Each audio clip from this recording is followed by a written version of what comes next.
വിശുദ്ധ യോഹന്നാൻ ശ്ലീഹ എഴുതിയ സുവിശേഷം 1-ാം അധ്യായം 1 മുതൽ 17 വരെയുള്ള വാക്യങ്ങൾ. വിശുദ്ധ യോഹന്നാൻ ശ്ലീഹ എഴുതിയ സുവിശേഷം 1-ാം അധ്യായം 1 മുതൽ 17 വരെയുള്ള വാക്യങ്ങൾ.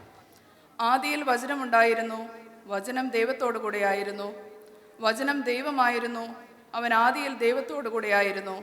സകലവും അവൻ മുഖാന്തരം ഉളവായി, ഉളവായതൊന്നും അവനെ കൂടാതെ ഉളവായതല്ല. അവനിൽ ജീവനുണ്ടായിരുന്നു, ജീവൻ മനുഷ്യരുടെ വെളിച്ചമായിരുന്നു. വെളിച്ചം ഇരുളിൽ പ്രകാശിക്കുന്നു, ഇരുളോ അതിനെ പിടിച്ചടക്കിയില്ല.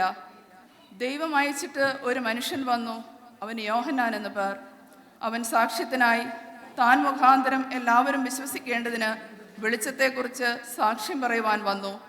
അവൻ വെളിച്ചമായിരുന്നില്ല, വെളിച്ചത്തിന് സാക്ഷ്യം പറയേണ്ടതിനത്രേ. ഏത് മനുഷ്യനെയും പ്രകാശിപ്പിക്കുന്ന സത്യവെളിച്ചം ലോകത്തിലേക്ക് വന്നുകൊണ്ടിരുന്നു. അവൻ ലോകത്തിലുണ്ടായിരുന്നു, ലോകം അവൻ മുഖാന്തരം ഉളവായി, ലോകമോ അവനെ അറിഞ്ഞില്ല. അവൻ സ്വന്തത്തിലേക്ക് വന്നു, സ്വന്തമായവരോ അവനെ കൈക്കൊണ്ടില്ല.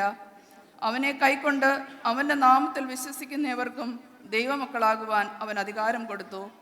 അവർ രക്തത്തിൽ നിന്നല്ല, ജഡത്തിൻ്റെ ഇഷ്ടത്താലല്ല, പുരുഷൻ്റെ ഇഷ്ടത്താലുമല്ല, ദൈവത്തിൽ നിന്നത്രേ ജനിച്ചത്. വചനം ജഡമായി തീർന്നു, കൃപയും സത്യവും നിറഞ്ഞവനായി നമ്മുടെ ഇടയിൽ പാർത്തു. ഞങ്ങൾ അവൻ്റെ തേജസ് പിതാവിൽ നിന്ന് ഏകജാതനായവൻ്റെ തേജസ്സായി കണ്ടു. യോഹന്നാൻ അവനെക്കുറിച്ച് സാക്ഷീകരിച്ചു, എൻ്റെ പിന്നാലെ വരുന്നവൻ എനിക്ക് മുമ്പനായി തീർന്നു, അവൻ എനിക്ക് മുമ്പേ ഉണ്ടായിരുന്നു എന്നു ഞാൻ പറഞ്ഞവൻ ഇവൻ തന്നെ എന്ന് വിളിച്ചു പറഞ്ഞു. അവൻ്റെ നിറവിൽ നിന്ന് നമുക്ക് എല്ലാവർക്കും കൃപമേൽ കൃപ ലഭിച്ചിരിക്കുന്നു. ന്യായപ്രമാണം മോശ മുഖാന്തരം ലഭിച്ചു, കൃപയും സത്യവും യേശുക്രിസ്തു മുഖാന്തരം വന്നു. ബാറയ്ക്കുമോർ.